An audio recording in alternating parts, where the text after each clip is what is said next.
Lo mjida oyisiboshwa uqaqa isikru sebench ngecoin. Yenzile ihomework yakhe ngaphambi kokuthi aboshwe. Uma elola lescrew sibe yihex shape, sizofitha kuleli bholidi letoilet. Aliqaqa itoilet ukuze alikhiphe. Uzobe eseyeqa akwazi ukuya emapayipini angaphansi kwejele. Kodwa uthe isaqaqa avele aphazanyiswe uqhamuka kukaTbek. Umbulali ongenanembeza ehamba nentombi yakhe. uMichael azama ukusukuma ahambe kodwa uTbek ammise.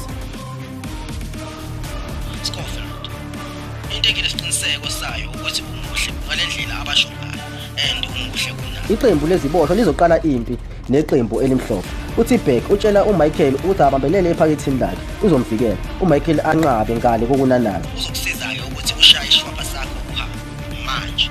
uMichael akana choice kodwa kumele ahambe ashiye isikru sesiqaqile uHarry. Ngosuku olulandelayo abuye azoqaqa isikru ngamandla aphinde aqhamuke uTbek. uMichael azama ukufihla isikru ezandleni zakhe. uTbek kade esibonile. uMichael amnikeza. uTbek ucabanga ukuthi uMichael leskru usikhiphela ukuthi azivikele ngaso. Uma ngabe unogada esondela uTbek azilule iskru asibambise intombi yakhe. Kwakungeke kulunge ukuthi uMichael alahlekelwe iskru. Ngalo busuku anyobele egumbini likaTbek aqale asibheke ngebhadi aphinde ambambe uTbek. Kwenzani ekundleni lami? uMichael adedela igazi atshela uTbek ukuthi udinga isikhali sakhe ngoba impi yamaqembu angaphakathi ingaqala noma yinini. Isikhathi nogada esesha ama-cells isiboshwa esimhlophe siphume emgqini isuke impi. uMichael wambuyisele kwi-second floor ngaphambi kokuthi avuke bayibulale intombi kaTbek phambi kwamehlo akhe.